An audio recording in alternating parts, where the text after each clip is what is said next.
Welcome to Influential Entrepreneurs, bringing you interviews with elite business leaders and experts, sharing tips and strategies for elevating your business to the next level. Here's your host, Mike Saunders.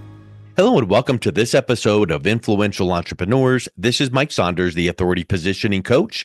Today we have back with us David Smart, who's the CEO of Smart Benefit Group, and we'll be talking about how to ensure a lifetime income. David, welcome back to the program. Well, Mike, thank you. I'm glad you asked back.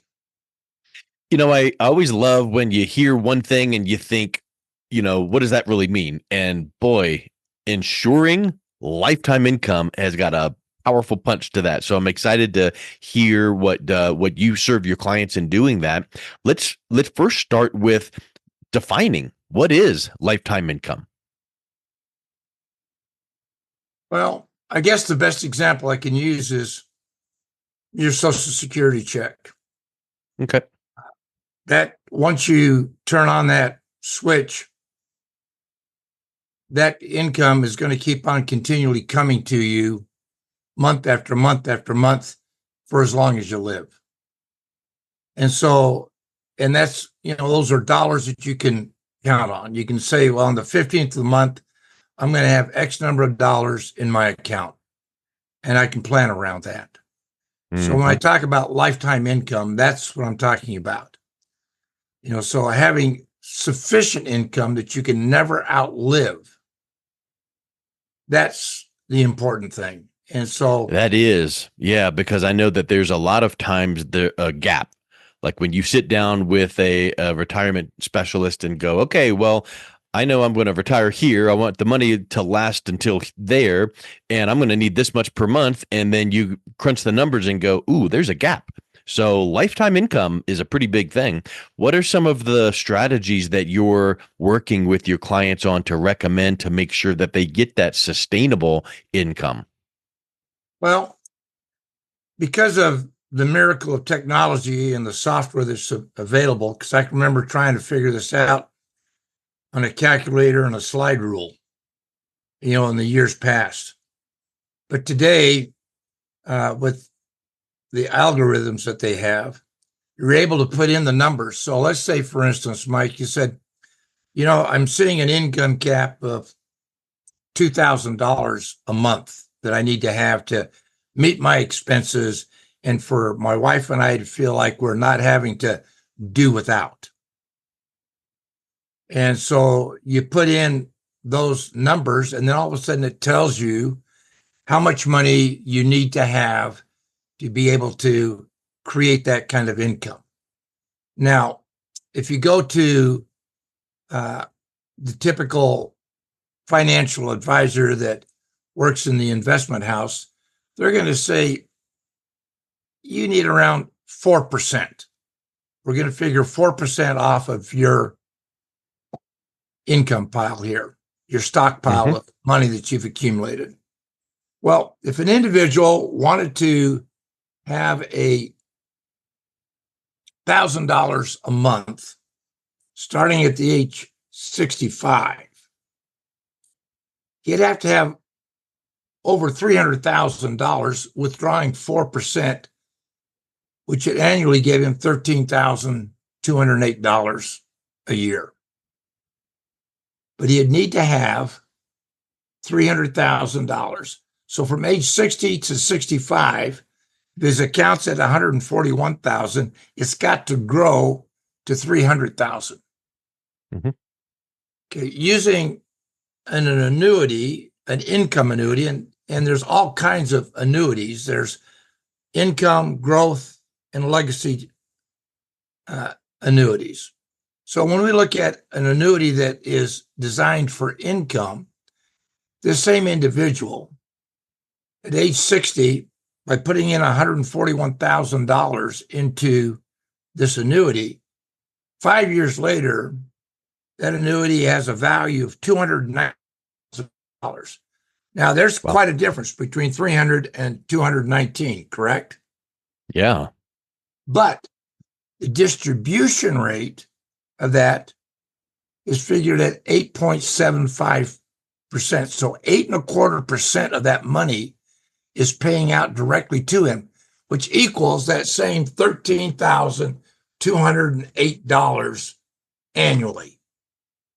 And the nice thing about it is, especially if it's a joint income, unlike Social Security, the surviving spouse is going to take an income hit, whether they get the larger amount of the Social Security of the deceased spouse, or if they lose the lesser amount of Social Security from the deceased spouse. There's still an income gap. But in an income annuity, when it's done on a joint basis, that factor doesn't even enter into it because that income stream is paid out for the lifetime, even to the surviving spouse at the same dollar amount. What a win-win. Yeah. And what a peace of mind that you're providing to clients to be talking about those kind of things. Because when you can look ahead and go, I've got my bases covered, that's pretty powerful. It's a gift that you're giving to your clients. So let's think a little bit deeper. How can guaranteed financial products be integrated into a retirement plan? And we don't need to get into the weeds of all the intricacies of products, but just kind of clarify a little bit of what types of tools that you're able to show your clients as options. Well, okay, first of all, we have to do a needs analysis. And just like if you go to a doctor and you say, hey, doc, I've got a pain in my shoulder here. It's killing me. The doctor acknowledges it, but then they do a complete workup, don't they? Mm-hmm. They don't take your word for it. They need to know all the contributing factors. I'll use myself as an example. I had a 5-way bypass many, many years ago. And about 3 years after I had that bypass, I thought I was still having heart problems. So I went back and saw my cardiologist, explained my concerns to him. Well, he did a complete workup on it. And it wasn't my heart that was giving me the problem. It was the fact that I had now colon cancer at a stage 3. Had he not done the complete workup, that would not have been a relevant factor in my health. And it would have gone undetected. So we do a complete analysis of, I need to know where your assets are, your liabilities, and so forth. And then we can turn around and create a map. Now, we have various products, and each product or solution is designed to fulfill a particular need. It can be in the life insurance products are the best ones for it because there's guarantees built into them. So you can use a life insurance product for a particular need, or you can use an annuity that will fill a particular need. And so, it all depends upon the need, Mike. Well, then determines the solution that we then offer up as a, just like when I had cancer, here was the solution that we need to do. Here's the treatment program. And knock on wood, it's been 15 years I've been cancer-free. That's awesome. It sounds to me like the way you approach working with your clients is not a one-size-fits-all. Oh, you need this next. You need this next. You listen and ask questions and assess their retirement goals. And here's some ways you can accomplish those goals. Here's this and this. And I feel like when people have been treated the other way, which is not having explanations and education of some options and just being bullied and forced into things, the way that you are educating your clients and providing these options becomes really refreshing, I would suspect. Well, when I formed Smart Benefit Group, you say, what is your mission statement? And the first thing I put down was seek first to understand, then seek to be understood. And the second thing is that the golden rule, do unto others as you would have them do unto you. Mm-hmm. And so I'm in a position, or I've put myself in that position, to be able to say, okay, this is your need. I will go find the solution for it.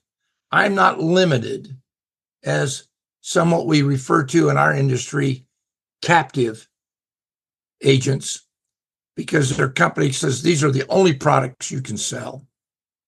Whereas I'm turning around and I can go out to the industry and find the solution, the perfect solution for you. And I can tell you why it's there. So that's the process. And that's why I have to do a needs analysis. I need to know your story. Then what is the concern you have?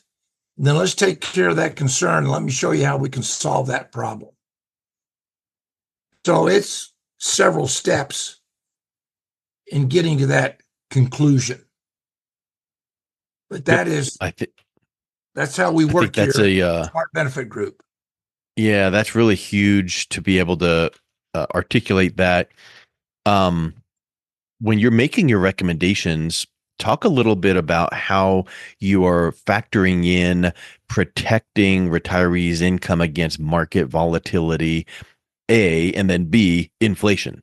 Because I feel like when we're tying in the concept of lifetime income, we want to make sure there's lifetime income without having these hiccups and potholes and hurdles on the road of, oh, well, volatility killed the last 2 years of return, so we got to start from scratch. So there's going to be market volatility. Inflation's going to happen. What are some of the ways that you help retirees protect their income in that respect? Well, I always tell my clients that a certain amount of their assets need to be in the marketplace because that's where you're going to get your greatest gains, as well as you'll suffer some of the greatest losses. But if we can control that, then take the balance of that asset base and then put it into guaranteed products. Therefore, we avoid what we call being dollar cost ravaged. And I'm not sure that when I look at that, Mike, I think about, okay, here's your need, here is the solution. And whatever that solution is, then I can turn around and give the profile of the product, the company, so one can be very assured that where we're putting our money and how it's going to perform for us is there. So, you said something and kept right on going because it's just part of who you are. But I want to just put a pin in something that I think is really powerful. We've probably all heard of dollar cost averaging, and it's a really powerful concept. And it's like putting the same amount into your retirement accounts, the market. And if it's up, then great. If it's down, it's great. You keep on going. And if it's down, then, you keep buying because you're getting that stock or that index at a lower amount. Then when it comes up, then you're getting momentum. Well, that problem with that is the roller coaster ride of volatility.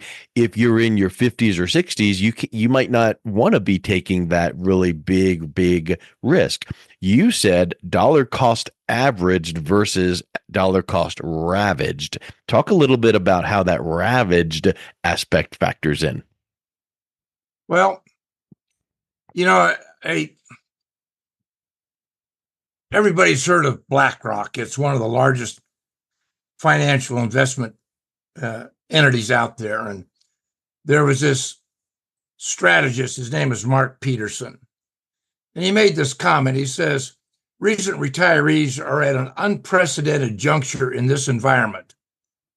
With missteps in financial planning, such as unrealistic income targets, lack of diversification, and bad market timing, potentially lead to catastrophic consequences.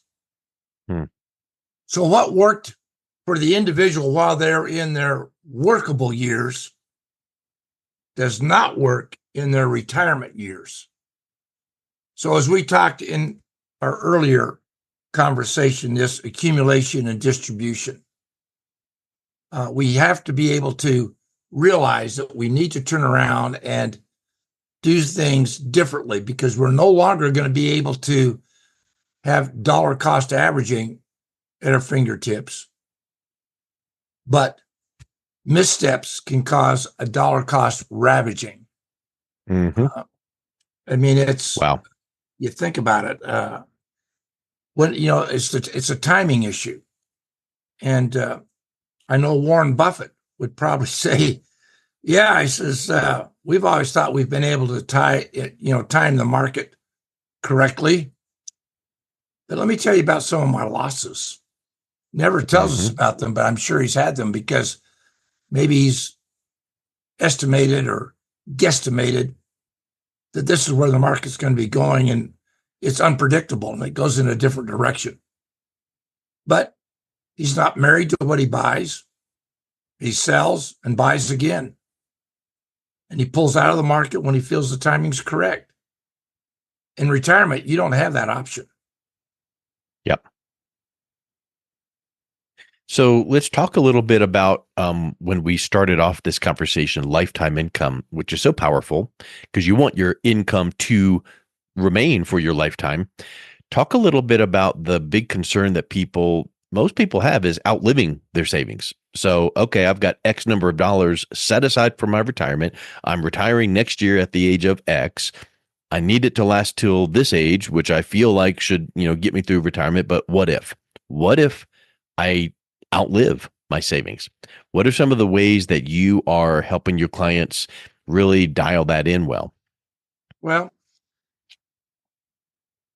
there's a couple of ways that can be done. Of course, my favorite go-to solution is looking at an income annuity. We know, statistically speaking right now, that mortality rates have changed dramatically. As a matter of fact, when you turn 65 in this day and age, your life expectancy on the average is to be about 93.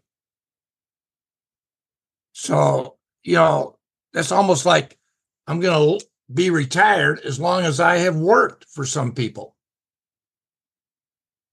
Therefore, in this situation, by using an income annuity, we can then dial in whatever the solution needs to be done. And then it tells us how much of the asset needs to fund that solution. And because it's guaranteed, and the reason they're able to guarantee that is no other financial product or institution has this ability other than the life insurance company. And that's a thing they call actuaries. And they do what they call mortality studies. They know almost to the day, within 10 days, when they could expect somebody in their client base is going to die. So with that, they create what we call mortality credits. As an example, Mike, let's say that you and I and two other friends of ours join together and we each put $100 in a shoebox. And we say, okay, 1 year from today, we're going to get together, we'll take the money out and we'll divide it among ourselves. Well, that year comes. Guess what? Instead of 4 people sitting around the table, there's only 3. The next year, we say, hey, this isn't too bad. We've had a 33% increase in that $100, haven't we? Now, we wait another year. There's only 2 of us. Now we've had a 50% increase in our return.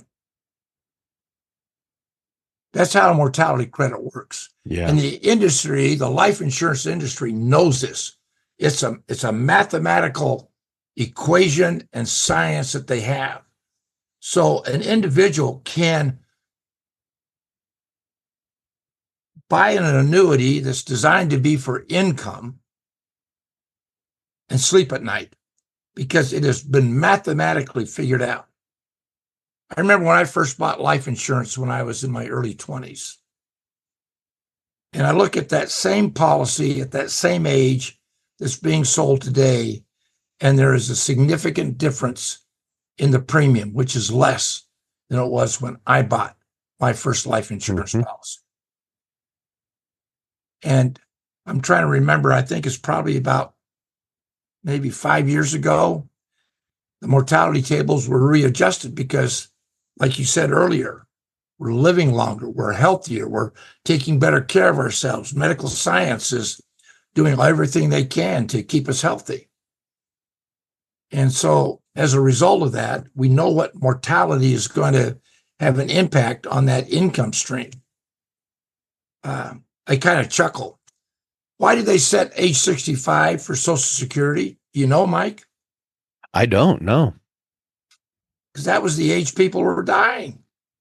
Oh, my.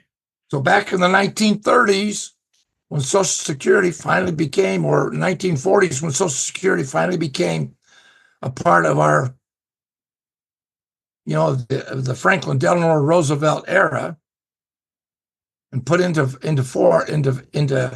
place, that's why 65 was chosen. And now people are living to 85, 95. Yeah. And at one time, at 65, you could get what you called your full retirement account. That as people are aging in to Social Security, you notice their full retirement account age has gone from 65 to 66 and 6 months, 66 and 7 months, now up to 67. Why is that? One, mortality, and two, people are working longer. Yep.